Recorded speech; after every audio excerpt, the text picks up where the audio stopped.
Welcome to the Slade and Wade podcast. This is where we discuss all things nerd and geek culture. I'm Wade. I'm an anime and movie lover. And I'm Slade, and I'm a gaming and tech specialist. When we come together, we make this podcast, and we have a good time doing it. And we don't happen to hate each other at the same time. So strap in, get your popcorn ready, and listen to the Slade and Wade podcast. Welcome back, guys. This week is a crazy week of a bunch of content. Sorry for the long hiatus. We just been doing some crazy stuff. We got affected by the whole pandemic, but glad you guys are sticking with us. And thank you for all the support and love. Wade, how you feeling about this week's content, bro? We're stacked, boy. We're stacked. Super stacked. We got a lot to talk about. We're gonna have one entertaining podcast right now. All right, sounds good. Sounds good. So first thing, just to give a little hit back to one of our old podcasts, when we would try to boycott Dave Chappelle's show. Looked like that shit worked, man. You know why? Because Dave Chappelle show is back on Netflix, baby.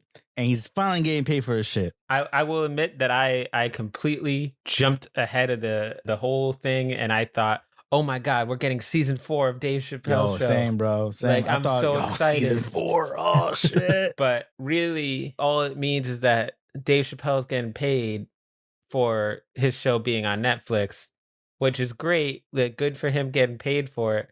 But where does that leave me? I don't get a season 4 now. like I hope that this somehow. Well, now we get to actually watch Dave Chappelle show, the Chappelle show, without any regret or feeling any guilt. We could watch it with pleasure. And on Netflix, of all places, so it's accessible. Everyone kind of has Netflix at this point. Hopefully, if things go well, because he had already a couple stand-ups on Netflix. He did mention starting his own thing, and it was not going to be called the Chappelle Show. It was going to be called something else because of the legal issues he was having with Comedy Central. Now, because that shit's already set aside, he could now just reuse Chappelle's show or still do his own thing.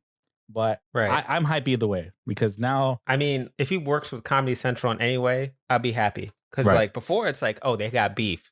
Like Dave Chappelle is not going to do anything with Comedy Central. I mean, like, and it goes both ways. Like, Comedy Central didn't want to do anything with Dave Chappelle. Mm-hmm. He ran out with the show money and went to Africa. Like, okay. But guess what? And Dave Chappelle's like you mentioned, they're selling me. Comedy Central was using Dave Chappelle's name, though, all the time. You're the one that found it on their homepage. Like, yo, top result. You type in Comedy Central, Dave Chappelle comes up before Comedy Central. Like, you go on Comedy Central's website, Dave Chappelle is like like one of the top things up there. Actually, now it's the driving traffic for their services. But, yeah, man. Come on. Yeah. So it's still like it's one of their biggest shows of all time. Like brand recognition, Chappelle Show, Comedy Central, hand in hand. Everything, the merch. Now it's going to be stuff, Netflix, Comedy Central. Right. Well, we'll see, man. Let's see I can't wait for the next adventures, the next chapter for Dave Chappelle and whatever he has with Netflix. But I'm totally down to see what's the next thing that come up. Talking about big shows, WandaVision, which has been kind of lurking on the weekly release cycle of Disney Plus. We got a non-spoiler review of what's available right now. I have not caught up. I'm like about episode behind, but Wade over here is already caught up. He's itching to share a non-spoiler review, sir. I mean, look, man. What do we have? 2 episodes left, maybe? I think it's nine episodes total. That's what I heard. Yeah. Yeah. Okay. Yeah. So I think it's about to go down, man. It's about to go down. Like we have been getting twist after twist. You know, there's always that stinger at the end of the episode. Mm-hmm. Yeah. And even in this last episode, there was that mid-credit scene. So it's like mid-credit scene hit with. What? Yeah. The first mid-credit scene of the whole series just happened. So from what I almost missed it, but I was paying attention to it, just sitting there shook. Which is pretty, which is interesting because some of these streaming platforms, what they usually do is just like, all right, it's already in credits. Here's another show they recommend you. So it's kind of cool. They actually like let you watch the credits and see, there's something coming up. You got that whole movie theater experience. Like, oh shit, there's a credit. I never trust Marvel anymore. Anime does it too. I sit at the end of anime credits, at the end of like like everything. I'm just outro, like, all right, they might throw in a little bit of extra content, just like an extra minute. And you don't see that in the next episode. Marvel has ruined my trust. Right. They put like a snippet of it, and sometimes you don't see it in the next episode for animes. So it's just like, what the fuck? Like, I've been missing some essential like moments, like in some of the like in the outros and the hidden credit scenes. So damn. But so far, what I've seen, this is a good ass show. Like, it's a slow burn. I say give it like 2 episodes and real slow. You get really. It's not super slow like some of those drama shows that like take like 10 episodes or 5. It's like it bounces really fast after 2 episodes, and it piques your interest, especially if you're already in the Marvel cinematic like fandom of any kind. Like, you watch the movies or you watch some of the shows. You see they make some points to relate to the movies and what's happening. And man, it's honestly, I'm hyped for the other shows that they have. Loki, I would be interested in what happens between, the different parts of Thor's, like Thor 2 and Thor 3, Ragnarok. Falcon and Winter Soldier. Man, like, I want to see how they're going to take on the mantle for Captain America and see how that works out. It's going to be interesting. I honestly want to see more of it. And if it's this polished, it's going to be me more begging like, yo, can we get more episodes? Can we stretch it to 12? Can you stretch it to 24 at least? Something? Not just give it to 9? I'm wondering, how does this not affect the larger Marvel universe in a big way? It does not, or does? How it doesn't.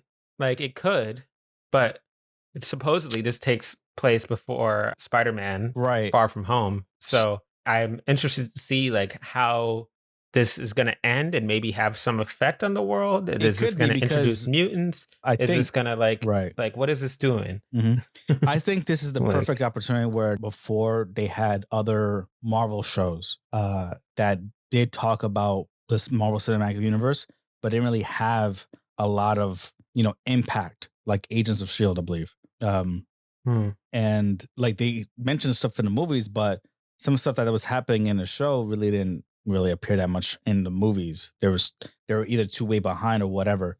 Now that this is kind of all in one umbrella, I feel like they might be able to have some kind of Easter eggs or some kind of like correlation, like, hey, yo, Wanda, she's back in the new Avenger movies, whatever. And then you see that she still has these moments where she thinks about Vision, being with Vision, whatever the case may be, related to the show. Or with maybe it could be, Falcon and just like maybe some fight scene that he has and he just has like a phantom pain about always throwing the shield. Who knows? It could be something like that could relate to it.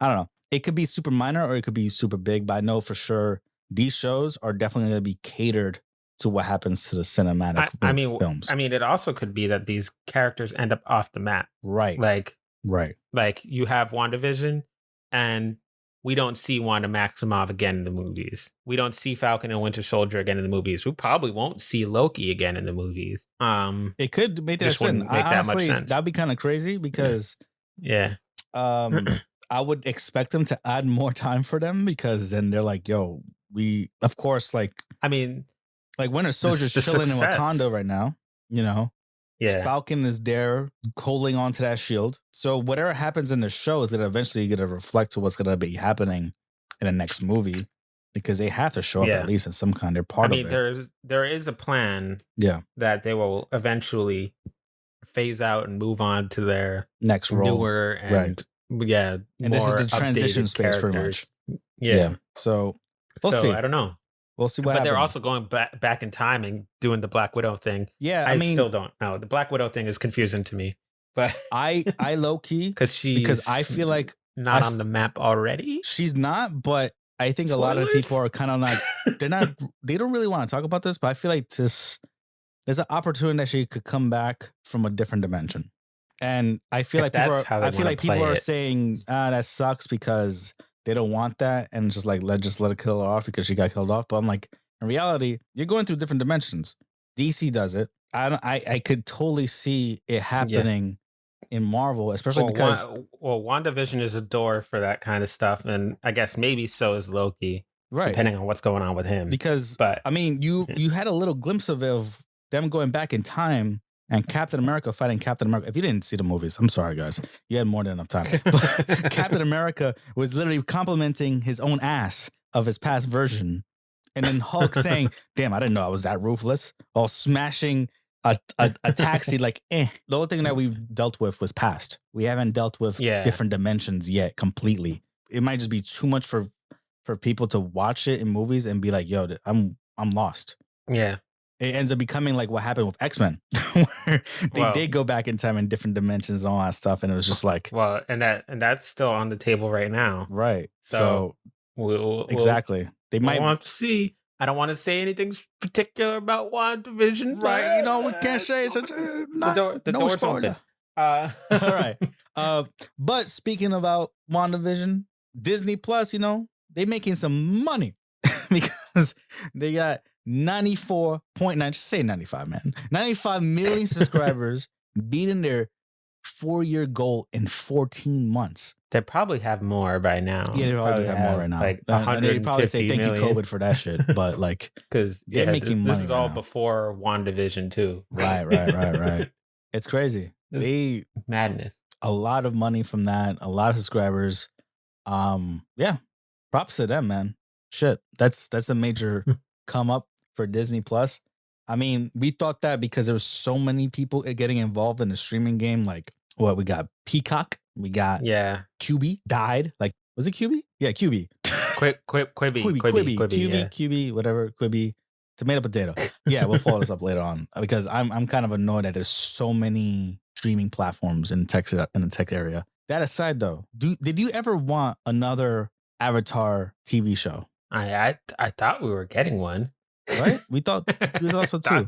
I thought so. So they did have some problems before. The original creators kind of bounced out of the contract, and now they're back in. They made a Avatar production studio dedicated only for Avatar series. So they got their own logo and everything. Yeah, they're 100%. Here's all the funds for it. Do your thing. So that's crazy. And I don't know how I feel about that. Like, I feel like Avatar: The Last Airbender was really solid. It was really good. Then they came out with Korra, which was, I say, good. It was also good. It was good, but it couldn't have been as good as The Last Airbender. No, the humor wasn't as good. No, the style and like the character development was more mature. And a little bit more, it was different. It was definitely a more like a teen focus, like growing up, maturing, going through the stages of trying to become more of an adult as a teenager and all the emotions. And there's more dramatic themes. So it was definitely more of a more serious tone. Avatar, I could say, had those moments, but it didn't have it so much. It was more like a fun show in a way. Oh, yeah, you weren't as aware that these are children fighting in a war, right? And people are dying. Like in Korra, like you legitimately see the Earth Queen like die. Yeah, you see this other person get their head blown off. Like they don't show it directly, but like it's there. Yeah, people die. It's happening. Yeah, but yeah, I'm interested to see like where do you go from Korra. Are they going to do what they were going to do originally and do the in-between Korra and Last Airbender thing, or what? Oh, right. Like, that would be interesting to see how Aang grows up and that process of growing up. Kind of like a prequel of sorts. How he dies, too. Right. They kind of don't answer that question in Korra. At least it's kind of vague. From what I remember, I don't remember them directly addressing how he dies. I could see them doing 2 more general TV shows based off the other elements. So Aang was air, he became the Avatar. You had Korra that was water, she became the Avatar. Then maybe someone in fire or earth, and then that could be like kind of the cycle, and then have something in between, right? Kind of like the spin-off Star Wars movies where there's filler or just fill in the gaps like Rogue One and all that. So you have something that talks about Avatar and his growth to be an adult, and then all that stuff, and Korra. Likewise, because we don't know what happens to Korra afterwards. She just goes into that freaking spirit world with Shorty, and that's it. Right. Right. I mean, we have a little bit of representation of elements with avatars. It's weird because like Avatar Roku, he was like a big figure in Last Airbender, fire, right? And then we have Korra, right? There was Kyoshi, who was Earth. They could do a Kyoshi Like we could take it back and do a Kyoshi. You could go back, yeah, you could. A lot of people would like to see like the forming of the Kyoshi Warriors. There is a comic series that is largely right after the events of The Last Airbender, and it talks about like how they try and keep the world at peace. Like Zuko is king, and he's trying to manage his people, but they're like, you're a little weak. Your father is, strict, and he kept the colonies in line. You're being a little bit flimsy. Right. Yeah, you're in a you're in a country that's used to dictatorship and always like ruling and violence to now peaceful transition. You got to have some resistance to that. So that could be like an interesting, I guess, take on politics. So they say, here's their words: expand into new series, short form content, spin-offs, and theatric films. This is like long haul, multiple things. This is kind of like Star Wars kind of push. We could see so many different types of content coming from this, from, like we mentioned, spin-off shows between each major series for TV. You could see films dedicated towards it for, like, hopefully not live action anymore. Like actual legitimate good ones done right. Yeah. And just don't call M. Night Shyamalan. Get pretty much, yes. Get somebody. Yes, I agree. Avoid him at all costs. Get somebody who knows what they're doing and actually cares about the property. Exactly. You don't want to end up canceling shit like EA. Switching gears to gaming. EA, your favorite electronic company that destroys your favorite games. Anthem. Not sure if you remember Anthem. Anthem was a game that was supposed to be kind of like a Destiny, Warframe, open world-ish RPG grinder of sorts, and people were hyped for it. I was hyped for it. I looked at that game. I was like, oh, this looks amazing. Now, because they botched the launch for it, and because they were trying to pull off a new, literally they call it the No Man's Sky reboot, which I don't think anyone could pull off like that. That's a lot of money going into that. They're just scrapping that whole entire thing. They're leaving what Anthem is right now, which honestly, I saw a video of it like 2 weeks ago from another YouTuber who was like, hey, let me check out what's Anthem going on right now. Nothing. It's trash. it's empty. It's just same as day one. There's some fixes here and there, but it's not worth it. And they got to focus all their attention now to the new Dragon Age and the Mass Effect products and all the other IPs that they have. So we don't know if there's any plans for another Anthem or something like that, but it looks like a lesson learned. Expensive lesson. What is the goal? Because I'm seeing a picture of this dragon and somebody trying to punch it. Like what is what is Anthem? What are you doing? So Anthem, the way Anthem was is that you go into this world, you're kind of like a merc of some kind, that you get your own suit. There you go. Customize that suit, make it like particular elements, either like you're kind of a mage, you're a shooter, like you're a tanker, you're agile, you have a different types of armors on. And then you explore this world that has like all these different types of creatures. There are either like dragons, big ass monsters. It's kind of. Are you telling me? Yeah. Are you telling me this is like Fantasy Crackdown? No. You know what it is? It's a smaller scale version of Pacific Rim. Oh, okay. Yeah. Okay. You have your mech you're suits. battling like kaiju. Right. You're battling more like kaiju kind of characters. Once they played the game and realized it was a grind fest and it was like loot box to hell. That was I get it. Yeah. Like it sounds really cool. No, they had a great premise. Everyone was hyped because of the premise. But Dragon Age and Mass Effect are just more successful franchises, I guess. So they just were like, hey, we gotta cut some corners, boys. We gotta lose. EA did botch the last Mass Effect game, so that was a whole central thing. I don't acknowledge that. Yeah, I don't acknowledge that game's existence. That game should not existed in at all. But yeah, they botched that. I don't think I played whatever was the last Dragon Age either. I think I tried to play the first one a little bit and the second one, but I don't remember too much of it. I actually don't remember too much of it either. I think a lot of people didn't like a lot of the changes they did to that Dragon Age, so they kind of moved on. It's been kind of a trend. The idea is cool. Yeah. No. Dude, give me an RPG. I killed dragons. I upgrade my armor. Dude, I changed swords. Amazing, changed stuff. Like, great. But I think it's just Monster EA. Hunter. Yeah, same concept. Monster Hunter, right? Exactly, bro. Shit.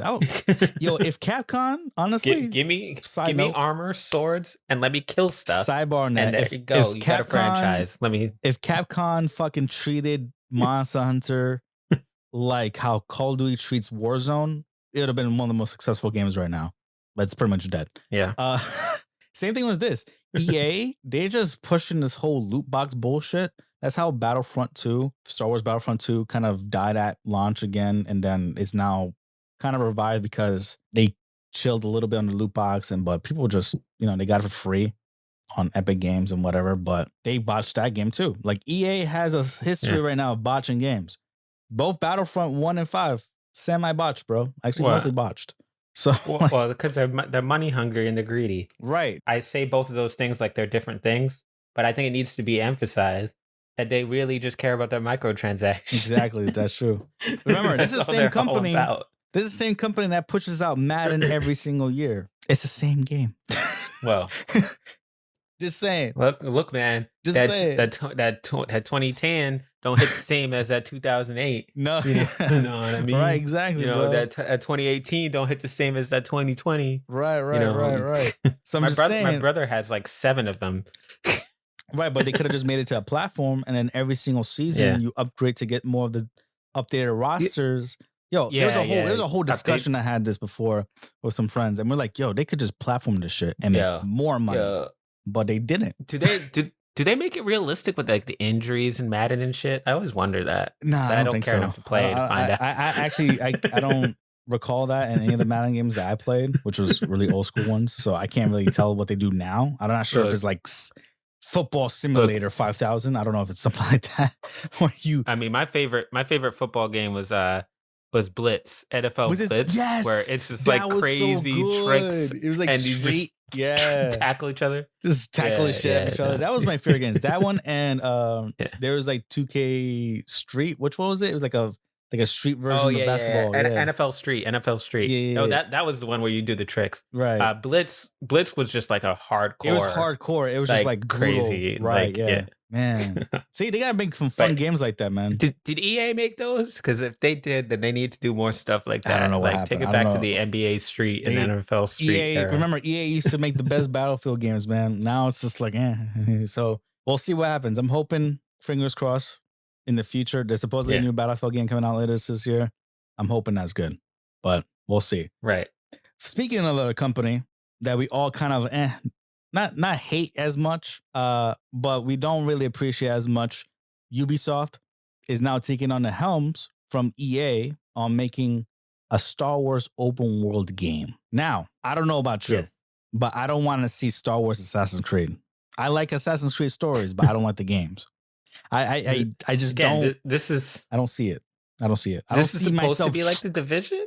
I guess so. They're using the same engine as Division, so we don't know if it's gonna be big. So open world means if it's gonna be as big as Manhattan in New York City, that's gonna be pretty small for a planet. I think. I mean, we did talk about before that. Hey, they could just copy Star Wars Battlefront from the PSP, which was a PSP game. Right. Where you landed on a planet, you did your objectives, and then you could take the ship, fly directly to the sky, eventually go through space and have a fight in space. And then whenever you need to go to another planet, you hyperdrive. That's a way they could do it. Right. Fallen Order does a little bit of that because like when you get into Fallen Order, you can go from planet to planet at will. Right. Once you get to a certain point in the game, and like you can explore the planets, like, but you're in a contained environment. You can't go past certain borders because they'll put obstacles in the way and stuff like that. Right. But you progress through the level. You slice through doors and you get through, and that's how you explore the world. I say for it to be really good, they got to do more like an open sandbox where the planets you see are sandbox, and then the open world aspect of it is that you could travel to different planets, like you mentioned, Fallen Order. So then there's not. Could you imagine that'd be awesome. You fly into Hoth, right, and you you land your ship, and you have to land it pretty good. You don't have to do it perfect. I mean, they could be like an automatic because they don't be drifting. Yeah. I mean, every scene that we've seen in Star Wars movies, they always crashing their ship to some snow and shit. Yo, get the people who made that real flight simulator. You know that flight simulator where they're flying all over the world, and it takes you like 3 hours to get to Hong Kong. Oh my god, that'd be crazy. Well, they'll probably skip that with using some hyperdrive. Like, just use a hyperdrive in your ship and get to another. Hell yeah, because then that'll be some hardcore Star Wars shit, bro. That's like next level. I mean, they had Ava like 10 years ago. Yeah. So Ava was like space exploration in like a crazy way, and the graphics for the cutscenes were insane. But like they could do that on some scale. You can keep it in one universe, or you just have a select set of planets. We got to think about this. This is Ubisoft, though. When have they ever had some kind of large scale thing like this? Well, right? Assassin's Creed is big, right? It's got borders, yes. It got borders, right? But they've never done something where you fast travel, or like not fast travel. They've never done something as large scale as like a planet. And I guess it's just I guess we can't say much because in the actual movies, when you see Star Wars movie locations, they're not really that big. You're not really going to like one spot and on foot traveling to another spot for a long distance. Yeah, the biggest environment, right? Probably Hoth, where you had that battle with the AT-ATs and all that, right? And that could be literally a map, like they do it in Battlefront, that's big enough to handle you exploring on foot, but big enough to have some ATs like just walking around. And Tatooine too, of course. Right. The land speeders. I could probably like draw a map of Tatooine based on all the times that Tatooine's been shown, but. Don't make the same mistakes as EA. But Fallen Order was good. It was buggy, but good. And buggy on launch. Yeah, like most things. Right? But I think there's no rush. Just don't rush it. I think everyone now seeing like, not to bring back our best video game of the year, Cyberpunk 2077. They fucked up. Sorry, bugs galore. So don't just use Cyberpunk as a perfect example what not to do. Just launch it, polish it, release a beta or a demo. Got a little clout. Something. Got your little clout from having the Star Wars name. Right. You got the Ubisoft Get some name, recognition right there. Right. Oof. Do it right. Don't ride on the clout. Don't just like be like, oh, we got a Star Wars game. Let's recycle this engine from Division and just throw it in there, and we'll just make it look like that. This is not in our notes, but speaking about that, there's a game called The Outsiders. It's coming out fairly soon, I think like within a month or so. And it's a 3-player game, just like Division. Well, Division's 4-player. But what they're doing is that they're releasing a demo, not a beta, a demo. So this is a fully finished game, supposedly. And it's kind of like co-op-ish. You create your own characters. You have these elements and all that stuff. Don't do a beta because we've seen games get so much flack. Oh, yeah, we came out with a beta. Yo, this game sucks. I thought this was the final game. Like, nah, bro, this is a beta. Nah, man, I don't want to buy this anymore. The beta was trash. They expect like a polished game when they get a beta. So come out for a demo, like the old. Remember back in the day where you used to get demos in the magazines? I used to live for that. That was a shit, man. You used to get the magazine and demos and the discs. Oh my god. Yo, you get like 3 demos in there. We used to play the demo over and over. Oh my god, I used to play the demos all the time. So I'm just saying, like, do that without, like, with the new Star Wars game, a little demo, a little taste of the open world. It'll be one planet. Yeah. It's polished. Well, people will fall in love with that game. Nowadays, they'll probably just have somebody do a playthrough. Right. On YouTube. A forced one. It's 2077. Anyway, we don't want to bash on the reviews on 2077. We're working on some new reviews right now. What you think about Mario, the new one that came out, bro? The reviews came back. It seems like it's a good game. And by Mario, we're talking about it looks pretty. Super Mario 3D World plus Bowser's Fury. It's a re-release of a Wii U original game for the Switch. From what I could tell, you get about, let's say, the usual size of hours for the Super Mario 3D World, like say 12 to 13, 14 hours for that game. Bowser's Fury is about 4 hours. And in Bowser's Fury, they actually made some changes. If you're an Odyssey fan, you might like a lot. So Odyssey was kind of like it was kind of open worldish, like a sandbox in a way, I say. But Odyssey was a longer game, right? Right. It was a really long game. But they did some changes in Bowser Fury that gives us a taste for Odyssey 2, which is like instead of going to a screen or going pressing the menu, switch to locations, all that jazz, or going to a location and click on buttons. Hey, go to this world, whatever. In Bowser Fury, you go up this tube, go direct. You're still walking. You're still controlling Mario doing this, and then you go to the other location you want, and it's all seamless. So it feels like a seamless transition. No load screens. No load screen at all. So there's no like, select this world when you get into this place, and then you have this transition to getting to the other side of the world. It's nothing like that. It's all seamless. So they're kind of giving this kind of Breath of the Wild seamless transition to different locations in a way while excluding loading screens, which is really impressive for a Nintendo Switch game. I say that. So little Caleb on his Switch at 10 o'clock when it's his bedtime, he ain't gonna want to put it down. Nah, man. Because he's like, oh man, I'm just gonna go to the next world. I got no save screen. Yeah, he's like, oh, I'm still doing the same mission, right? He's like, yo, man. Okay, next world. It's gonna load up. I'm gonna just save right here. Oh shit. I'm in the next world. Oh, this new world looks fire. Is that snowman? Oh my god. I want to do this. I want to do that. And the next, Caleb, dinner's ready. That's right. It's been a whole day. Caleb is still underneath the blanket on his little Switch. Like, oh yeah, fuck. This shit is awesome. Where is that boy? I haven't seen him all day. He's just keeps playing this game. Right. I might have to get him another Mario game. And that's how it keeps going. Yeah. It just keeps this kid busy. Yeah. So we're talking about how we never beat Super Mario 64 because it was such a big game.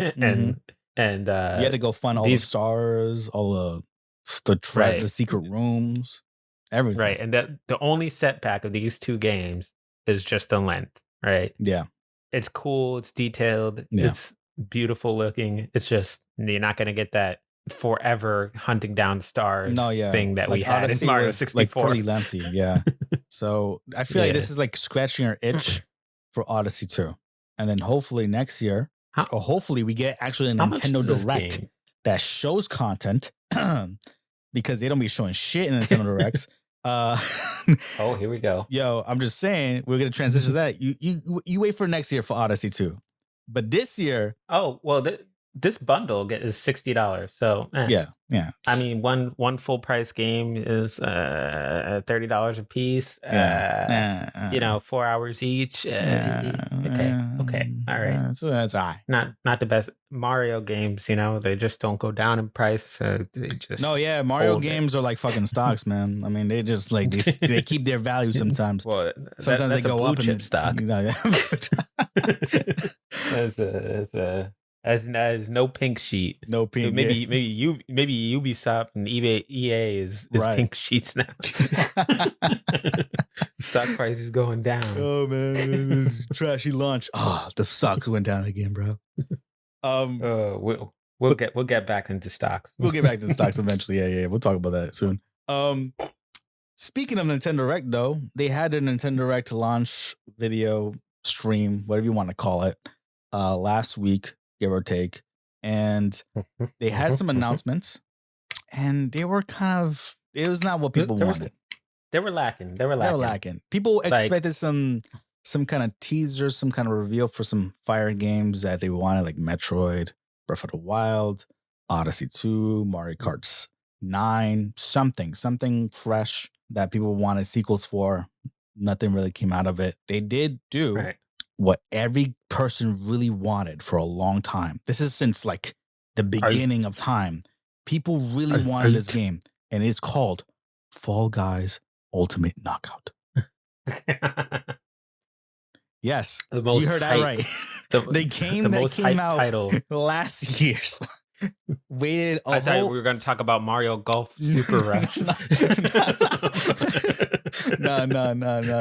We'll knock this. Let's knock out this game first. That's funny. It's a name, but knock out this game first. Right, this trash game. I'm sorry, not trash. It's a good game. It's an interesting game. It has a lot of fun content. But guess what? Yeah. They announced a Nintendo Direct. You think it's coming out now? Oh, it's not. Soon. It's coming out in summer. You know why? Who knows why? Who wants to? Yo, because you don't care now and you won't care then. Right. Like, who's going to be so hyped for this game? Like, yo, I really want to buy a Nintendo Switch for Fall Guys Ultimate Knockout. Like, really? Like, no, man. Like, I mean, it's the perfect console for the game. Right. It took this long to develop and get it ready for the Switch. It's like a year and a half they took to make this game. Among Us, which came out around 4 years before that, they came out with a Switch version of the game. I think that very same year. Yeah, they did. It's the very same year. A couple months later, mind you, two different types of game. One's kind of a 2D game, flat, looks fairly simple. Fall Guys is definitely a little bit more complex for sure, but and a lot more kid friendly. Right, for sure, right. But my thing is that if they came out with a mobile version of this game for China only, so they had some kind of thing to make it for mobile, they took their sweet time to make it for the Switch. And there's still no iOS and there's still no Android version for it. What the hell is going on?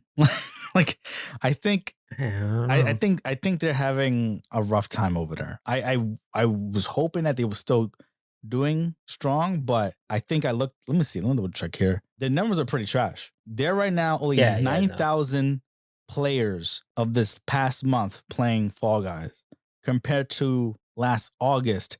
It was 130,000 players. Right. And we were two of them. Right. Because I have it on my PlayStation and I know a bunch of people who have it on Steam. Yeah. But what a disappointment. I mean, good on them to get it on PlayStation, but like that's not the console that they should have been targeting. This game is made for kids. Like, if you don't know what Fall Guys is, it's basically Wipeout, the video game, so you don't have to actually hurt yourself running into foam little things that knock you over and push you into the water. My thing is that going from 130K to 9,000 players, and you're still trying to push out a Switch version of this game. I don't want to say it, right? But everyone else has been saying it. They've been saying it's dead, but it's looking pretty dead right now. It's not looking that good. I would honestly, if it's free, I'll play it. I think that if you have to pay for this. Right. If you have to pay for this on Switch, go to hell. I don't want to hear it. Right. I don't want to hear it. And I think the only way this was really pushed was because it was free initially on PlayStation, and then that was the reason why. And even though Among Us was paid, it was fairly cheap. It was like $5 versus $20 for this game. On Steam. And the business model for Fall Guys is you buy the skins, right? Which is like you're already paying for a game that you can't even get the skins. You have to pay for it or grind hard to get a skin that you don't even have control of that you want.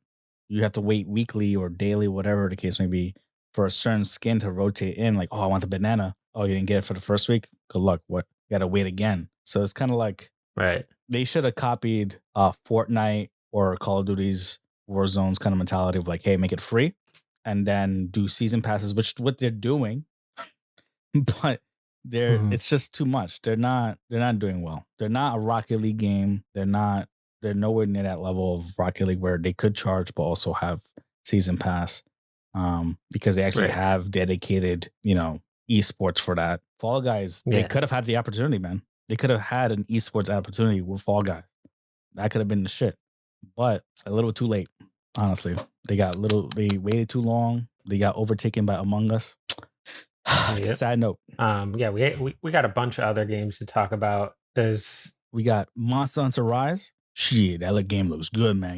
You're pretty much a Spider-Man version of Monster Hunter. You're swinging around everywhere with your swords. I don't understand. How does this connect? Like, what is this the first Monster Hunter? No, it's not the first Monster Hunter. No. So this is the first. Well, this is gonna be the first original Monster Hunter game on the Switch.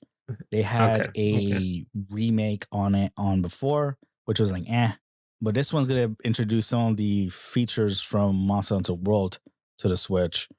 So it's its own unique game. The only thing I have against this game is the fact that it's only on a Switch. So they could have had the opportunity to make this a multi-console game with crossplay, and that would have been amazing. Right. But to be honest, the way this game looks for the Switch, bro, is mighty delicious. Like it looks great. Yeah. I look at it and I forget sometimes it's on the Switch. I'm like, is this a Switch or this is on the future Switch Pro? I mean 4K. It does remind me of Soul Calibur. when I played it back in the day. Like the way that Soul Calibur looked good on a Switch actually. But it looks pretty solid. It looks pretty clean for what it is, man. I don't know anything about the story, so just like when they introduce these twin girls with their big weapons and stuff. I'm like, I don't know. Just because you just asked that, let me just give you the straight front. For anyone that's interested in Monster Hunter, you don't play Monster Hunter for the story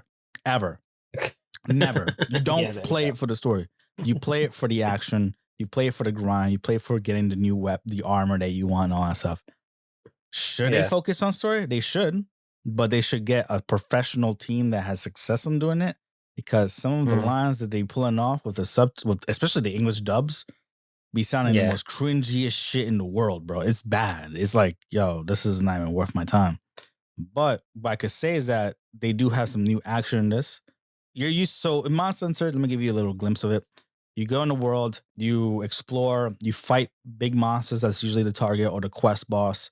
You attack, you defeat it, you get the parts you need to make a new armor for it or weapon, etc. Rinse and kind of repeat.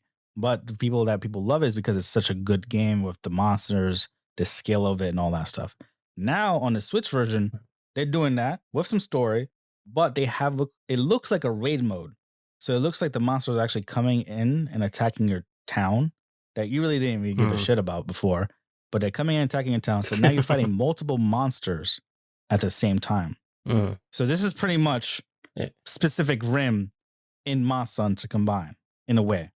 You're finding multiple, dragons, monkeys, everything, all the things. King Kong is coming through in this bitch and destroying stuff. So I saw that in the trailer. It's pretty good. So I hope it's good. My only thing is coming out next month. Yeah, they have a demo out already. People like the demo so far. So I can't wait to try it out. I haven't played a demo yet, but I heard good things about it, so I might give it a go.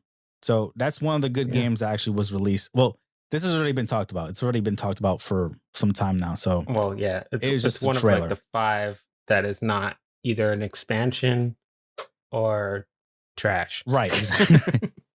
Now we're not going to get into every single one of them now, but no, for sure. But the ones that we are really interested in is like Monster Hunter, Mario Golf. If you thought tennis was good, Mario Golf. If you want to hit that, it looks actually for a golf game, it looks not bad. It looks pretty good. No, the graphics look great. It looks. I was impressed. Yeah, I never been a golf gaming guy, but it looks pretty. Simple, fun. They could definitely. I bet they really try to push the Joy-Con swinging thing for you. While Luigi is the main character there, the playable character there, at least you're giving him some space. At least they're giving him some kind of have a field day on. You give Waluigi a spot in Mario Golf, but not in Smash. Come on, guys, what's wrong with you? And speaking of Smash, they did announce the new character in Smash. I can't remember that girl's name. So this girl in Smash, Kira, right? She's from Xenoblade. Her outfit, I'm just saying, man, they could add some kill characters now because they have no limits on the aesthetics. They do have Bayonetta already in there too, and remember Bayonetta. Oh yeah, for sure. But they did nerf with her hair. That is her clothes. When she does a big attack, she's naked. But but they hide that shit like in a matter of seconds. I'm just saying that the dimensions, they didn't do that same love for Samus. They kind of nerfed her. I know what you're talking about. Hey man, this character looks pretty interesting. Why they include her, I'm not sure why. People are kind of they didn't include the main character. No, not like the last one. Their clothes are weird. Yeah. Yeah. Good. Looks good. Looks clean. Looks nice. Another Smash character. I think people would have asked for something else, but yeah. Did anybody want that? Did anybody want her specifically? I don't think so. All 100 people that are into Xenoblade and Smash Brothers. They would have definitely asked for another character that's not sword based or something else. Honestly, they would have wanted Goku. Shit, people have been wanting Goku in Smash for years. So we also have Animal Crossing collaborating with Super Mario. Oh boy. Yeah. or that again, like another kind of like expansion / DLC kind of thing. Yeah, but cute, weird, interesting. I should get into Animal Crossing. I'm just not. Yeah, I'm not really into it. I mean, it's a cool collaboration. I haven't played it at all. And look, we had all the hype last year. Yeah. For the last Animal Crossing game come back, and I didn't jump on the wave. I know everybody and their mother had an Animal Crossing world, and they were jumping fishing. Everyone's making their own houses and doing all this shit, and I didn't because what else are you gonna do, right? That's what I was saying. I was like, okay, we have other games, right? That was my thing. I was like, yo, you make this house, you get the fishes. What's next? Yo, you interact with other people. I'm like, okay, next. So that was my mentality. Look, I interact with other people in every game, like Genshin, exactly. Impact. Right. Any other game, Blown Party, all that shit. So here's a game that I wish they actually showed goddamn content, but they didn't do nothing. They announced Star Wars Hunter. It's gonna be like a action game where you choose a certain kind of type of character, like a stormtrooper, a rebellion, whatever, and you do all out fighting. But there's no goddamn, like, there's not, you don't even know that because of the trailer. You know that because there's a description in the trailer underneath it on YouTube that says that, but there's nothing describing the damn thing in the teaser besides holograms and a lightsaber. So I'm not sure if it's Battlefront for Switch or it's just like a, I don't know, power gem. I mean, it could, I'll tell you how it could be interesting. No. If there's the Star Wars universe has a lot of bounty hunters. Now we know one of them's Boba Fett, probably the most famous bounty hunter out there. Right. There's also droids like IG-88. There's like, some of the other creatures that are bounty hunters. Right. But you can also just like take any Mandalorian. You could take Mando. You could take the whole the guy from the Mandalorian series. Right. Yeah. Exactly. Yeah. The fleet. Yeah, and you can put in the now that. Those, what's it called? There were like souped up versions of those robots, the stormtroopers, the dark troopers. Oh yeah. Dark troopers in there. Those dark troopers are imposing. Yeah, they were savage. Punch Matado's head in. Right. So I mean, there's a possibility. You could make a good game out of this. I don't know anything because all I see is a lightsaber at the end of the trailer, and which is I think is gonna be the new intro for other people fighting. Right, it's gonna be the new intro for for Luke going forward, huh? Like every single time Luke comes in, lightsaber in the darkness.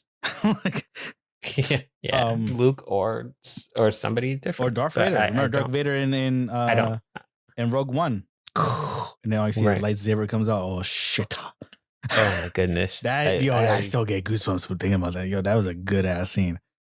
I'm just saying, whoever is managing this project, please show some gameplay. It sucks that you have a good description for it, but there's nothing to talk about. It seems pretty lame that you're putting a big name like Star Wars in here and then not showing any content. It could have even been a cinematic trailer, something that could represent what it could have been, because we don't know if it's going to be a first person. We don't know if it's a third person. We don't know if it's top down view, like Diablo style. Who knows? But I digress. Something that did show a lot was Mortal Kombat, the new Mortal Kombat movie, which they laid out all the posters for the characters, regular show, and they released a trailer for the movie. And this is going to be a interesting ass. I feel like either this is going to be a good action-packed movie that you don't really care about the story, which is what Mortal Kombat is, or it's going to be trash. So yeah, I mean, it has potential. Right. I would say, before I saw the Red Band trailer, I was like, this is stupid. They tried this in the 90s. Right. Didn't work. Stop it. But now, after watching the Red Band trailer and thinking about it a little bit, and there's some reviews up on YouTube of like, what people think is going to happen. It looks solid. It looks pretty good from what I see so far. We've had good trailers before for Suicide Squad and things of that nature that look really good in a trailer, and then you get to the movie and it's a mess. Good for the trailers, but when the movie comes out, it says otherwise, bro. So yeah, but look, we were reserved judgment. We hope that this is good. Yeah, we reserve judgment, but it looks good from this trailer. From the trailer, it looks. I don't good. know who this new character is. Yeah. Cole, whatever his last name is, but they do have Liu Kang and they do have Sonya Blade, Jax, Kano. You know, they have a lot of the original characters. Sub-Zero and Scorpion, of course.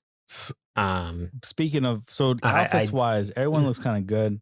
I think we talked about this before. Scorpion looks a little bit too chunky, or at least he has too much shit going on in his body. Like he has too many layers. I mean, he's got chains and all this stuff. Right. He has this like spikes. Original Scorpion was literally just a guy who wore like yellow robe thing over his shirt. Right. It was a super simple outfit. Sub-Zero was a guy who wore a blue thing over his shirt. Now they're like so much more complex. They look like they unlocked like some crazy armor in a character game, and they just start putting random shit on their shoulders and just mix matching, trying to make themselves look crazy and big. They're level 100 mob boss versus level 1. Like you unlock the shoulder pad, and they just kept on clicking on whatever is new, and it's like, yo, let's add this big ass shoulder pad for. Like he looks like he can't move around with this armor on. It doesn't look like they're supposed to be really flexible fighting soldiers, and yet he also feels like a villain, right?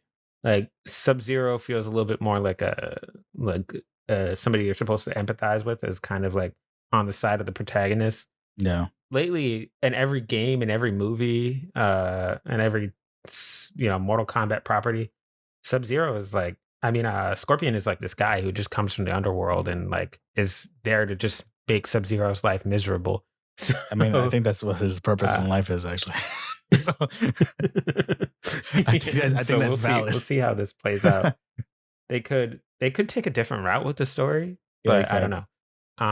Me and my brother talk about this, where they're just like, yo, aren't these guys just really just like characters that just beat each other up? Like, there's not really. They essentially just like, the whole fun of the game was just to watch them kill each other, rip each other's heads off, crush them, rip their arms off and beat them with it. Like, what? How much plot do you get out of a game that's with such humble beginnings? Hey, people are into Dragon Ball, and that Dragon Ball is surrounded by tournaments and stuff like that of that nature. So you could make it work. Kick. Right. Power blast, go super blonde head mode, and then more attacking. So you could bring it down to the more bare limits and make it sound trash, but you could make stuff that sounds super simple, interesting or complex. Speaking about other trailers and cool things that appeared this week, we had, or the past couple of weeks, Zack Snyder's cut of Justice League. Now, I know Sean has his bias. I have a bias. I think of hating Snyder right now. It's going to disappoint, and I don't feel like it's canon. But I like Black Suit Superman. That was a cool thing. They did that in the comics. That was cute. So I think because they're making this a 4-hour kind of mini series, it shows that you can't just do a Justice League in a 2-hour movie and be good. Like a lot of Avengers was like almost like a 3 hour. Avengers was 3 hours, right? The last one, 3 hours plus, 3 hour plus movie, and it was long. So I think that kind of showed that, hey, we want to have that kind of scale. We have 2 new characters that we're introducing because they never had original movies yet, like Cyborg and Flash. Yeah. Right. So we now need to introduce them as some, because you got to care about these characters. Because if you don't know them about Teen Titans or other shows, Batman was only introduced in Batman v Superman. Right. This version of Batman, and we all know Ben Affleck is tired now. Mm-hmm. Well, it looks like there's talks that he might be coming back into this because of this movie. There's a lot of hype for it. Yeah. Ray Fisher, thank you. He's actually back as well. So they proved the case that the director, that his argument was against the director of who took over for Snyder for the original Justice League production movie. Joss Whedon. Yes. So after Snyder had his daughter passed away, he pretty much left the movie for rightful reasons, and he took over. And everyone's been saying that, this guy was a horrible director, like really bad ethics, really bad environment.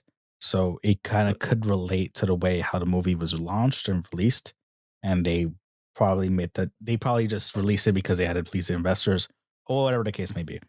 So now Ray Fisher's back. He says he loves working with Snyder. They've had like they've been doing some marketing push for this miniseries launch. So it's possible this is going to be at least a good movie versus a decent movie that it was before. It not man be the best movie, but it could be a good reboot for the DC cinematic era where they're willing to reboot Suicide Squad. No. They're willing to reboot Suicide Squad with James Gunn, I think. Oh, the director. Yeah, James Gunn, who did Guardians of the Galaxy. Guardians of the Galaxy. He's doing that as well. So there we go. So they're willing to make some play moves to improve the cinematic era and bring more content. So I think, honestly, because they could have just left it and then everyone will always remember that Justice League sucked. But because they're saying, hey, we don't want that. We want to start fresh. We realize Wonder Woman is trash. We're still going to push this forward and not, because this is a team effort. I think they not realize that Wonder Woman, they're not letting that director make the screenplay as well. I think they learned their lesson on that. Yeah. But yeah, they need to step up. If they got to compete with Marvel, which the only thing Marvel has right now is WandaVision, like because they're not releasing any movies right now. Maybe with the new relaxation on certain things for the movie theaters, maybe they'll start releasing movies. But honestly, Marvel needs to start launching some movies on Disney Plus, and it looks like DC's all in on HBO Max. They're gonna release everything on HBO Max, no matter what, if it's on theaters or not. So yeah, we'll see what happens. But DC needs to start over. Yeah. And it looks good. I like the Black Superman outfit. I like Joker being like, oh yes, the Joker sting at the end. That Batman Joker scene. I was like, I missed that. I must have been watching a teaser trailer before because when I watched this trailer before and I saw Joker at the end, I was like, oh, he was not at all in anything until now. Right. So hey, that could be interesting. Mm-hmm. I know he put in a lot of work. Right. So I'm curious. I'm definitely interested. Also, for sure. very confusing that we have a Joker movie that's totally separate from all of this other stuff that's going on. I think it's what we talked about before. Yeah. Remember, they have different classes of movies. They are still within this DC umbrella. They have the Dark Knight series with Batman Begins and all that. They have the Joker series. They have, dedicated movies for each one. That's their own kind of spin-off towards it. Right. Like Shazam is really like its own thing for now. Yeah, we don't know if that's connected to the actual series or not. Who knows? So there's a lot of thing that could be like, hey, this is because remember, DC is built off of multidimensional. They embrace it. Different universe, multi-universe. They embrace that in the comics with different comics embracing that. Hey, this person's Earth something, Earth 2, Earth 1, whatever. So they are willing. I guess they're willing to do that same thing for the movies. Where like, hey, here's our general MCU, like DCU kind of thing, like what the MCU does, and then here's our like separate branch of movies that are just going to be like super focused on just character, that a different take for them. So Joker was like a really serious take on Joker as a character. The Dark Knight, aka Batman Begins series, was just a really dark version of Batman, etc. Shazam, fun character, funny movie. So you never know. Yeah. So they could do it like that. I imagine that's what they're planning to do it, but I could be completely wrong. And it's just a chaotic mess. they're trying to fix it up with Justice League right now. I will once again reserve full judgment. Full judgment. I did partial judgment. Right. Black Superman. My partial judgment was not bad. Maybe it'll be good. Yeah. So it's a black Superman outfit plus the Joker sting. Right. And I'm hoping Deathstroke, because they had Deathstroke in the last one. So I'm hoping more Deathstroke scenes. They did hire the guy to do his role again. So Joe Manganiello? Yeah. Mm-hmm. Joe Manganiello. Something like that. Yeah. Some Italiano last name. He's back too. He's hired back to do more scenes and stuff. Speaking of comic movies in general, Spider-Man's next movie, the official name is called Spider-Man No Way Home. And this was released via Twitter. A nice little short clip of the actors behind Spider-Man, Tom Holland and the crew. just talking about why he can't get access to the new movies because they play on how Tom Holland always leaks shit. So he's like, why can't I know the name of it? And it's like, oh, you always leak everything, so we don't want to give you anything. Right. And then they walk past the whiteboard, the infamous whiteboard, the whiteboard that had all of these titles. Right. They had Home Alone. If you pause it, they said copyright. It's just they had they had so many different things. They had Homecoming, already did that. They had something called webcamming, and they say keep it PG-13. So I feel like that was a nice little take for Deadpool, like right there. And maybe it was me because the actual scene had like a lot of decorations for Halloween, Christmas, but right next to the board there was a bat, and I thought it was a little shout out to Batman, but it could have been just a decoration. Yeah, because they had Christmas decorations, they had Halloween decorations. Right. That was all. But the one thing that was right next to the board was a bat, right next to the fire hydrant. Yeah. Fire extinguisher. There's one. It's called Homeschooled, and Aunt May says no. Yeah. Homesick. They have all these little quirky names that they were trying to think about. Want to go home? We're already there. Work from home. Yeah. Please no. Please no. Yeah. I like that. That's a nice little subtle way of announcing a title for a movie and just putting like can't find home. What? Can't find home. We'll put a little screenshot of this in the video if you guys want to check it out on our YouTube channel. But it was pretty funny. It was really cool. Fun little releasing the title name of a movie. I'm really excited for the next movie. And we already have like people super quick to the action, like Boss Logic making posters that look super awesome. Shout out to him and his drawings. He could just be the official poster maker for Disney at this point, but his work is amazing. He's done some work before, but I don't think that's the one that he released right now. I don't think is the official one. But hey man, hopefully it releases on Disney Plus as well on theaters whenever that theaters are open again officially for everyone. But Disney Plus, that'll be awesome if they release it. Also, it's coming out, you said, in Christmas, right? Around Christmas time, holiday time? Yes, Christmas 2021. Nice. So hopefully that's a good. I'm crossing my fingers. Yes. I don't no delays, people. No delays. Release dates anymore, but so we can only hope.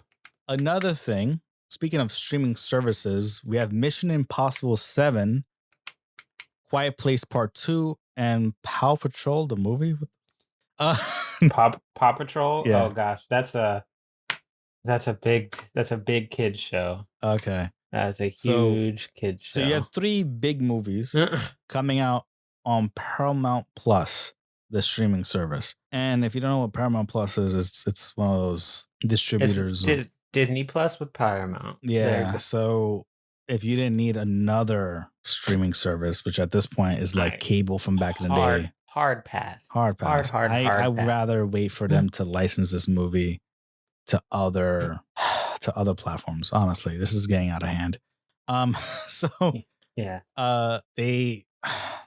It's just a lot of these companies that are just trying to jump on deals. Like Universal is doing something with AMC. Warner Brothers are doing something with HBO Max, and Paramount's just launching their own thing.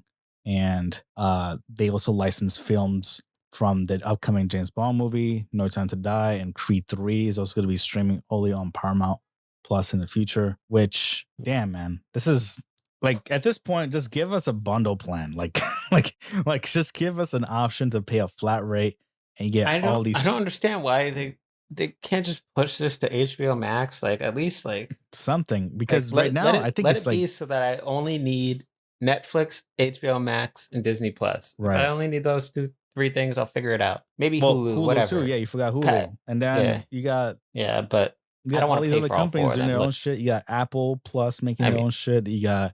The trick is you got one friend. You got one friend for Netflix. You got one friend for Hulu. Right. You got another friend. Exactly. But Disney Plus. But they're just gonna at this point we're gonna have like about 8 streaming services that we all have to keep a watch of. And man, I already got Crunchyroll too. Like, it's crazy, bro. who pays for cable anymore? Right. You have 10 if cable, you could afford cable and all these streaming services, shout out to you, man. You're making it big right now. I don't know what kind of deal price maybe your grandfather in, but it's way too pricey. Nah, I mean, I pay for basic, but that's gonna stop real soon. Oh, for sure. I'll tell you that. For sure. It doesn't do anything. The next big thing besides that craziness, Paramount Plus, I just really didn't care for. I just put that in to just hate on that, the fact that there's another streaming service. Mission Impossible 7. I mean, I want to see that. I honestly do want. Why is Tom Cruise still doing it? Because he's like the Uncharted of movies, and he's also I will say the American Jackie Chan. This man still did he get injured again though? He does all his stunts, I think he gets injured all the time. He's always getting injured. That last one when he was trying to jump off that building and he ripped his ankle. But he still played. He's like, damn, chill, Tom Cruise. Yeah, he's Jackie Chan, bro. He did it already. He's trying to follow the footsteps of Jackie Chan. He's not Jackie Chan, but his movies are just the fact that he does his own scenes are crazy. That flying scene, the one he's holding onto a plane, that's legit him holding onto a plane. That's all real. Yeah, which it's like, Tom, we could have green screened that. It would be convincing. He said, no, get some fans. I want this to be real. Like he jumped out of the plane and they added thunder effects, but he actually jumped out of a plane in the pitch dark of night to land in the museum. That was all real. It's so stupid. Yeah, that like you could have CGI'd that shit and it was all real. Anyway, and that movie wasn't even that good. It's just like I feel like I just watched those movies to see Tom Cruise's ridiculous stunts. But also Henry Calvin, whatever his name is. What's the last? Henry Cavill. Yeah, he had his. He reloaded his hands, bro. You know, the gun popped out his hands like it was like a shotgun. And he was like, "All right, let's get ready for this fight." And that was so worth it just for that, bro. That was great. That was excellent. A good actor that we do want to see fight and keep fighting. Ryan Reynolds, boy. Ryan Reynolds, man. He's still making more Deadpool movies. Deadpool 3 is coming out officially. Yeah. And it will be rated R. Will be officially rated R. We're not losing that with Disney. Thank God. Nope. But you mentioned before that they're not going to do it for... They're only putting limited rated R movies, right? Like they're not going to do it for every single thing. So right. They're not going to do it for Blade, apparently, which has got a lot of people up in arms on Twitter. I can't imagine. Twitter squad is going crazy on that one. PG-13 Blade just doesn't make any sense. PG-13 Deadpool, maybe that could almost work because it was on Disney. Yeah, they had a cartoon with Deadpool in it. Mm-hmm. Spider-Man would team up with him and stuff. Yeah, but Blade, like a thing that's based entirely on blood and cutting up vampires and stuff. Like, I mean, good luck, man. Good luck. Your Marvel Studios, you could do a lot. I don't know if you can do that. Yeah. I also don't know that you need another Blade movie, though. I don't think. Like, Wesley Snipes did it. Yeah, he did good. I think if you're going to do a remake of that, it has to be really thought out. And which I wouldn't want it to just release it. Yeah. Side note, Ryan Reynolds is also in those original Blade movies. Yes. He's in the third one. This man's been in a lot of movies, bro. He's all over the place. It's amazing. One thing it's pretty interesting because we're reading in this article about it. So Deadpool 3 won't start its production line until 2022, and then it won't hit theaters until 2023. So we have some time. We have 2 more years to eventually see another Deadpool 3 movie.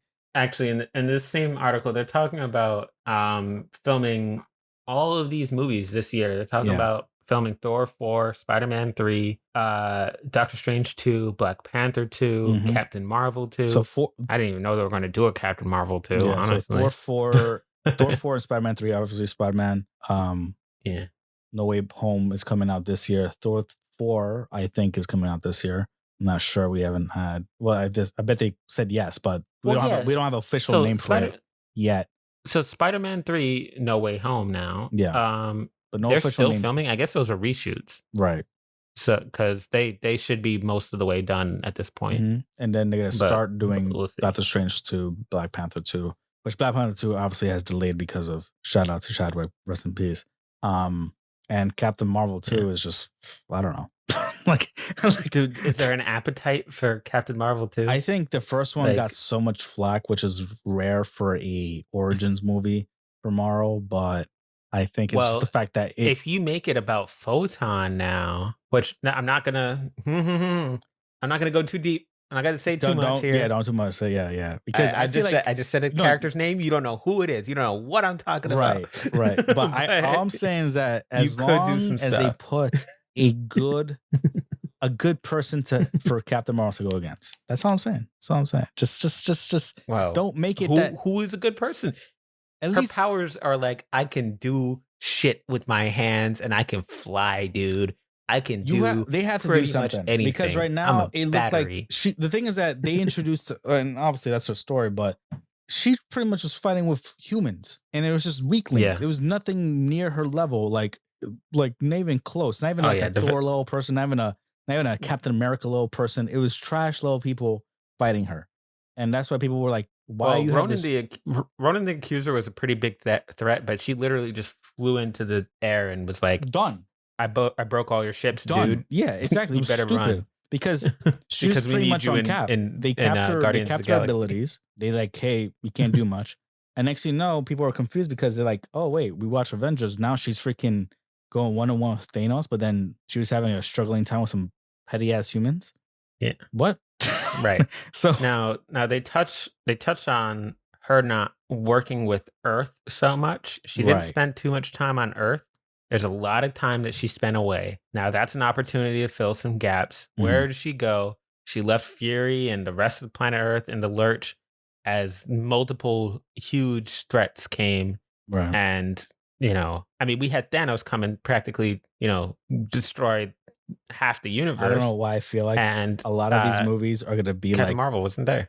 So if Captain Marvel is going to be a sequel to what happened after Avengers or before, I feel like we're going to get a lot of like Rogue One moments where we're going to see a lot of I feel like it's before because they need to justify her being away. The way that they mention it a little bit in WandaVision and the way that they mention it in Endgame, I think that they have some questions to answer with Captain Marvel and what are her priorities? Yeah, what's her priorities? What's the point? Right, because she's such a powerful character.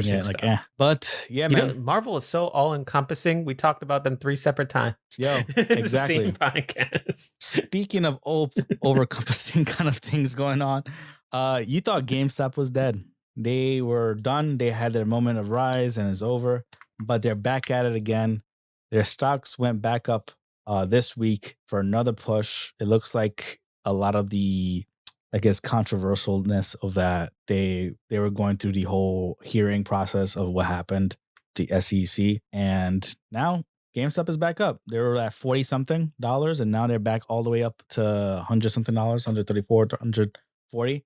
Bro, I'm just saying, can you please show some love to a company that actually deserves this fucking love? like, don't give it to GameStop. Give it to like say Nokia. Like an old classic company that used to make indestructible phones. Maybe AMC because that was the movie theaters we all loved and care about before the pandemic. Wall Street Bets did give some love to AMC and Nokia, but not as much. Not as much. GameStop has been in the front news, no, like for everything. Yeah. So GameStop gets the highlights. I think because they're closing so many stores and because people just wrote them off so long ago. They're doing it. They're putting together their online store, and hopefully we'll see. We'll see what happens. The CFO, I believe, resigned on GameStop, so maybe that's a huge change of their executives and trying to make a difference. But we'll see what happens. But yeah, if you have any stocks in GameStop, you're welcome. You got more stocks now, so you got more value for your stocks. And hopefully, if you didn't happen to get out before the big dip that we just went through, mind you, we missed all of this. We missed talking about all of the GameStop stock madness on this podcast, but there's a lot to go through. Stuff, maybe we'll cover that at one point, right? But this has already been a long episode, so I'm just gonna move it right along. Another small tech thing, HP. Not sure if you know about HP. They're usually the company that makes. They used to make shitty laptops and computers. They make now decent laptops and decent computers right now. Pretty some good ones too. They're buying HyperX, a company that I think Wade is using the headphones for, right? Wade? Right now, this very moment, I'm wearing HyperX headphones. I had them for years. They're great. Yeah. they're a good company. But I don't know why HP is buying them. $425 million. I can't even fathom. So HyperX also makes keyboards, gaming accessories. They're kind of like, I would say, the Corsair or the Elgato. Not Elgato, because Elgato does like streaming stuff. But they're up there. They have their own gaming mouses, gaming keyboards, all these accessories here and there. So it could just be HP trying to expand their own, I don't know, gaming division of accessories and whatnot. They need to. HP probably needs to be cool. Yeah, right. Like they've been. I think HyperX. HyperX, I think, sponsors like some streamers and stuff like that. They're pretty big in a lot of the gaming conventions. They'll hand out a lot of stuff. They have like little competitions and stuff.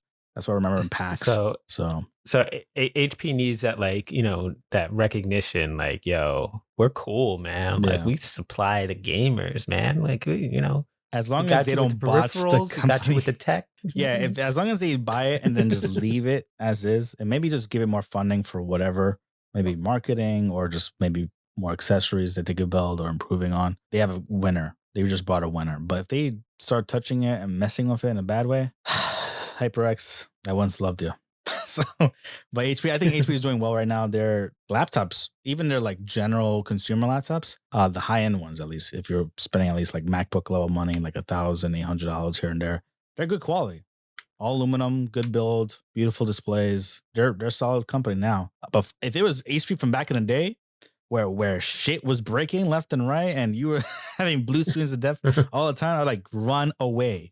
HyperX, run away, please.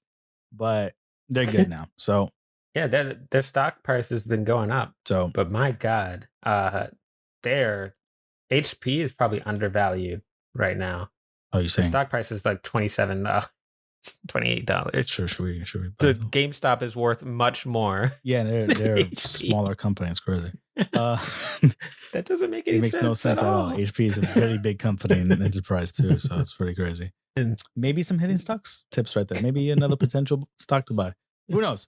We're not a financial podcast, so we're just talking about. Yeah, no, we do not provide financial advice. Please do not take any legal advice. We're not held responsible for any decision that you make, and if you happen to lose money, don't cry to us. All right, cool. Yeah, thank you. No. Next thing, the Crunchyroll Anime Awards has appeared, and many beautiful anime were awarded wonderful awards, and I have no idea. I have not watched anime almost the whole entire year, so Wade has more knowledge on this than me. I'm just gonna be the ad-lib guy. So yeah, I mean, look, there's some big disappointments for me. Honestly, I don't know enough about anime either, because first of all, I just want to say this. I'm looking at the list. Like best animation, keep your hands off Izukin. Do I have to watch this show because I'm an animation guy? Yo, what is this? This must be like the most 60 frames per second animation in the world, right? This has to be like top tier. No? Like I'm trying to wonder. I guess so. What the hell this show is? Again, Crunchyroll Anime Awards are based on like fan votes. So like, gotcha. For any given reason, it could. Dude, I just Googled this show. Keep your hands off it. I don't know how this won best animation. I'm getting the Gorilla's vibe from this. A little bit. Okay. It's interesting. Okay. Whatever. You can look at that. I'm gonna go through go look the categories real quick. Go look through the ones that you go through the ones that you cared about the most and why. I mean, look, best ending sequence. Right. Close to my heart. Lost in Paradise, Jujutsu Kaisen. A great song, great animated ending. That won best ending sequence, and that felt right to me. Okay. That was one of the few awards I was like, I get it. I get it. Jujutsu Kaisen, fire right now. So I get it. Beastars, I didn't even know they had an opening.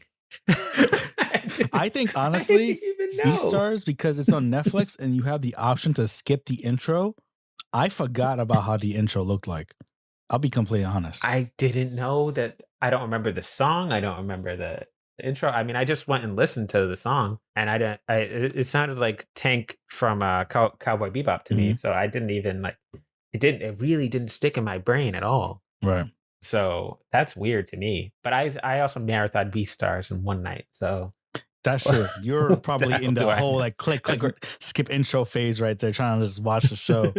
And yeah, look, I'll give them props. So props to them for at least getting at least a solid, some kind of award, because that show is pretty good in some sense. Yeah. Next up, Hawks won. Hawks, Zena Robinson, the voice actor for Hawks and My Hero Academia, won Best VA. I have to watch now. Interesting. I literally now have to watch the English dub now for My Hero. He's okay. Here's the thing. No spoilers, no nothing. But Hawks is in like 2 episodes of the last season of My Hero Academia, like 2 or 3 episodes tops. He had a great like little speech that lasted a couple minutes. Wait, this is the last episode, right? Where it's just him and Endeavor, yeah. Right? That's it. Yeah. That's what they're basing it off. Yeah, what? Yeah. That's it. He's a fan favorite character. No. He's really cool. I mean, I guess, but yeah. If you're gonna give best voice actor, give it to Deku. Yeah, he's like ripping out his throat half the time. Right. Every time he gets into a fight, smoothly throwing his feathers in the sky and killing shit. I cried listening to Bakugo. Yeah, like Bakugo's voice actor when he's talking about like when he fights Deku for like the 3rd time. Yeah, and he's talking about how he feels responsible for All Might losing his power. Like that shit was real. Like that was real, dude. Hawkman, Hawks. He's just he's a fan favorite. So that was for the English version. English, right? Not the Japanese. Now the Japanese version. Yeah. Yusuke Kobayashi as Natsuki Subaru. ReZero season 2. That makes a lot more sense. I have not watched ReZero at all. So I can tell you the same way I say that Deku like rips out his throat. Like in Japanese voice acting. There's times in ReZero where you feel like the main character is really like giving his everything into the role. This guy has like a bunch of cups of water right next to him when he's voice acting, like, and then he's like, okay, I need some water. he has to take breaks between his cut scenes because he's just run out of, he's just thirst. Damn. All right. It's crazy. These awards feel so random. I say the one I'm interested in is the best score, Tower of God. I didn't. Well, yeah, best score, Tower of God. I don't get that. I have not watched Tower of God yet. So I don't remember. I don't remember the score of Tower of God at all. Tower of God was maybe it's like the transition scenes of the fight scenes. Was there anything good in that? That maybe this music was that good to you, or do you remember any of that? I remember God of High School more. Because they came out around the same time. Yeah. Tower of God was first, then God of High School, and God of High School stuck with me more. Had better score, because you're watching them in parallel, right? Better opening. You kind of got to feel both of them at the same time because they're both webtoons that came out recently. I finished right? Tower of God, and then I was probably 1 or 2 episodes deep in God of High School, but I also read the manga for God of High School. Right. I tried to read a little bit of it for Tower of God, but I got bored. Yo, Jujutsu, anyway. I just want to say that Jujutsu Kaisen got a lot of stuff. Best antagonist? Really? Was that antagonist really that good in Jujutsu Kaisen? I haven't watched it yet, so I can't say. I'm just asking. Sakuna is like kind of an antagonist. He's also like he's kind of like the Joker in that he's like there. Is he like Loki? Like, there's other people that they're fighting. Is he like Loki? A little bit, right? Like he's there. I mean, he's like a villain-ish, but he's like while there's like a Thanos walking around, you have a Loki just hanging out doing his own thing and still being. A menace in a way. Kind of. He's sidelined for 99% of the show. When he appears, it's great. He has a certain type of menace to him. Yeah, so Zakonis are like a sideline. There's other villains. Yeah. So Zakoni is like sideline majority of the time. Yeah. Okay. It's just like there's other villains that are now more interesting to me, at least. Mm-hmm. I mean, if you're talking about last year, all right, whatever. I think Overhaul was also up for this one for best antagonist. Overhaul was good. Yeah, he was really good. Overhaul, maybe it was a better villain. Yeah. The overall villain of My Hero Academia. He not one for all, but the other guy with his hands and the decay power. He's probably a pretty good antagonist. Mm-hmm. A lot of people like Overhaul better, but I don't know. You could go either way with that. But again, Sakuna didn't really make that much sense for best antagonist. Best fight scene, Deku versus Overhaul. I say the animation was beautiful. Yes. But for me personally, I did love the fight, but I feel like it could have been much more. It felt like overall didn't have much of a fight. It was really one-sided, and I felt like it should have been much more of a because Deku, you've seen Deku with all these fights. It's so weird to see him one-sided. Like he just unlocked his Goku mode, his Super Saiyan Blue Goku mode there. Which was valid, but it felt like he's always struggling with some kind of power struggle, which was kind of his thing. Like, we've seen him grow, and he's gonna eventually be, the best. But I would have liked to see a little bit of like a overall moment where he was like victorious, because it was a little bit. It was not a lot of it. Well, during the fight with him. It felt better to watch Endeavor versus the Namu clone. Yeah, because he was struggling. When Hawks and Endeavor took down that thing. Yeah, it was pushing his limits. He lost an eye. Right. Took a lot of damage during that fight. Right. Hawks lost a lot of feathers during that fight. Yeah. Because Hawks was just going in trying to save everyone. There was a real cost. Yeah. So Deku versus Overhaul, it's like you had him pick up a lolly girl and essentially have unlock cheat mode. That girl rewind time. Pretty much, yeah. But the animation, now if we're talking animation, yes, okay. When you see Overhaul's eye and it reflects Deku coming at him with the electricity sparking off of him, and you see him obliterate pieces of Overhaul, then okay, yes, I get that. That's great animation. Right. So but when we're talking about best visually, fight, there's so much more. Visually, the fight with Deku and Overhaul, magnificent. The direction and the building of the actual direction of the entire fight and how was it executed, Endeavor was much more better. It felt like a journey itself, like a growth for Endeavor. Well, and here's the thing: to call anything in My Hero Academia fights is like kind of ridiculous, because they're not really fights. It's like my power versus your power, and Deku's solution is always, I'm gonna punch you harder. Right. Like, well, that's the thing is kind of the oversimplification of. We always liked his little way of doing like Shikamaru thinking.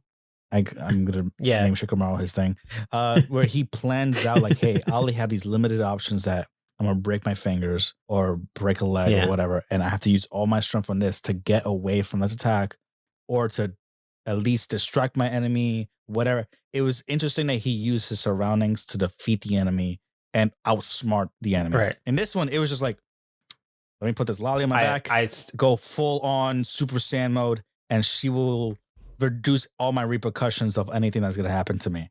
And yes, that works, but then it's also just like, I mean, I enjoyed it. It was like a great showcase of Deku's power, but also it was nowhere near the level of Endeavor's like struggle to showcase like, hey, this guy is a strong motherfucker and I have to go all in and push my limits. Right.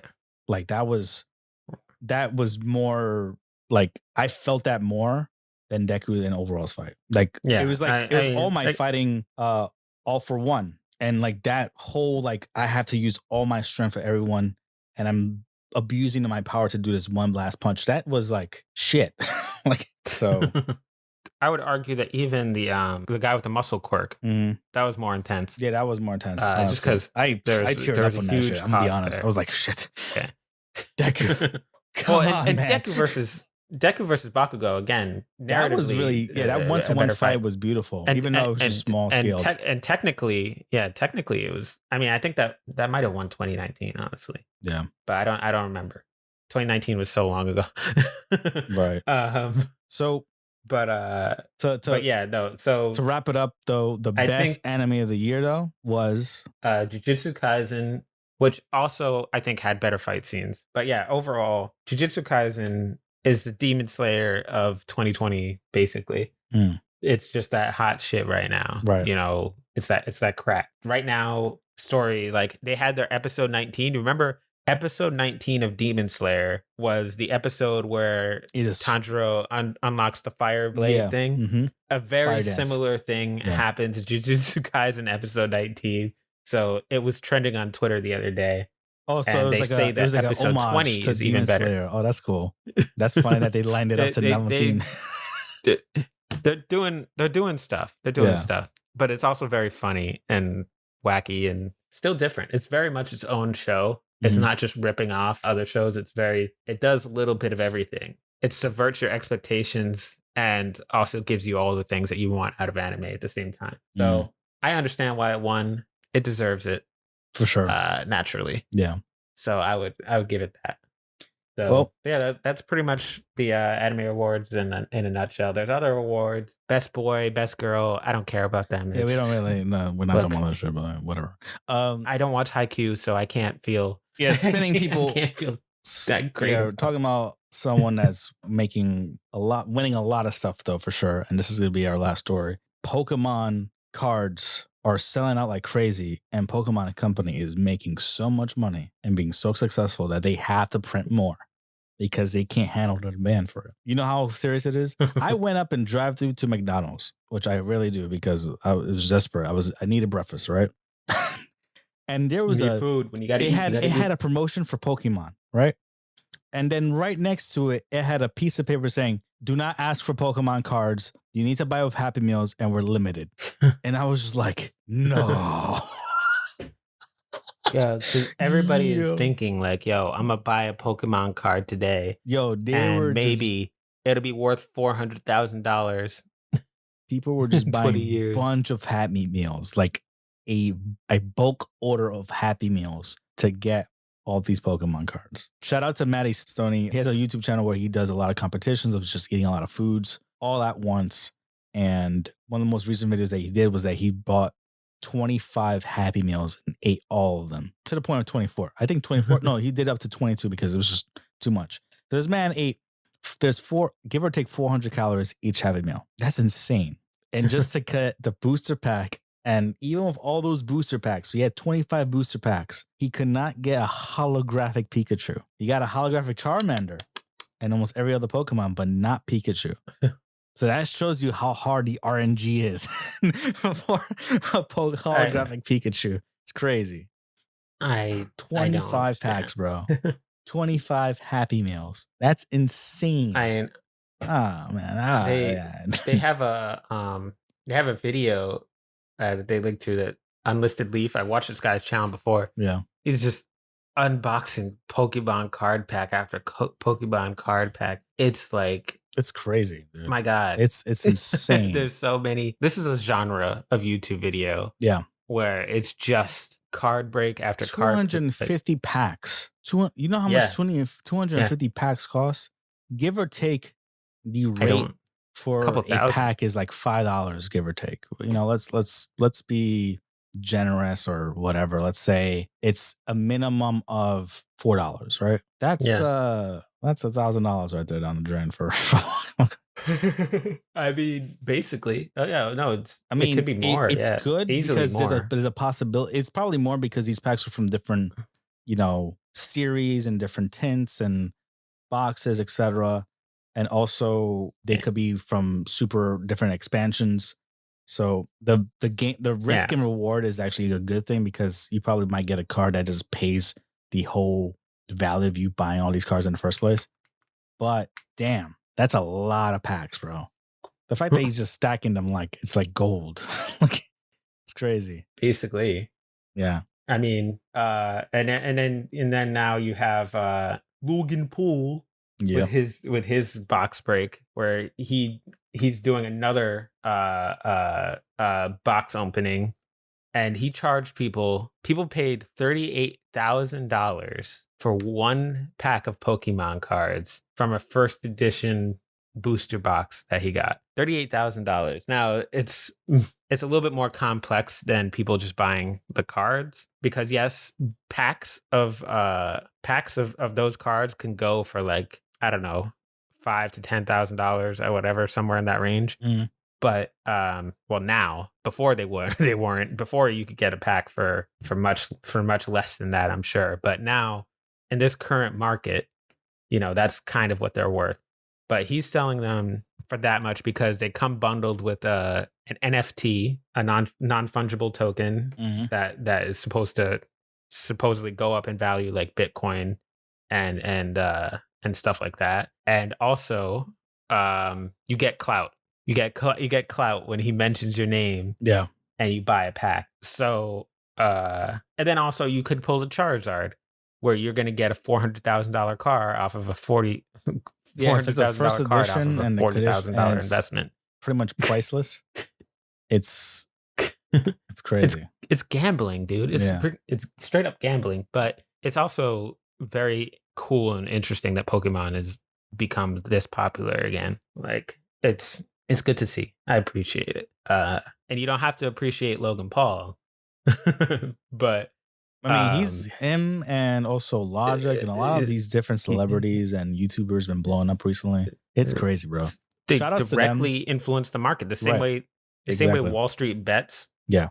Influence GameStop and all these basically stocks. Yeah. Encourage GameStop stock to go up. Yeah. This is the same thing. It's crazy, bro. Logan Paul does a thing. Ridiculous. Logic does a thing. Yeah. And all of a sudden Pokemon is blowing up and the values and card prices have just skyrocketed. And honestly, I'm telling you, it was pretty much Pokemon was dying at one point. Well, not dying, but it was not doing too much of a trend. They had, the usual Pokemon leagues or the games and whatnot. We had Pokemon Go. Yeah, they had Pokemon Go, which was not as popular as before, but it was dying out. Not dying out, but it was like it was flatlining a little bit. It's not mainstream, yeah. Yeah. The fans are the fans, yeah. So now with the Pokemon trading card games blowing up again, it's just bringing much more attention to the Pokemon series. They should leverage this shit and just bring out more cards, more good cards, more rare cards, but also games. Like this will be the time to bring a game that you could just expand and leverage and just add new shit and whatever. I mean, I've been talking about this for a while. Just make an open world expansion seasons or passes. Make it free. Everyone gets their own first Pokemon and starts out. It'll be cool. Anyway, that's another podcast where we talk about that because I'll go hours on that idea. But guys, if you're a Pokemon collector, shout out to you, man. You guys are blowing up now. If you got some new good cards, let us know in the comments and on YouTube. Please subscribe and follow us. We're all over in podcasts that you could think about: Google, Spotify, Apple, everything. And we still have a YouTube channel. And you can follow us in our social links as well on Instagram and on Twitter. Yes, sir. We'll be posting up some new stuff there, some things that we find interesting. We'll highlight stuff. And if you have any recommendations and any kind of things that you find interesting and want us to talk about, just let us know. All right, guys? So we'll see you guys on the next episode. Peace. Peace.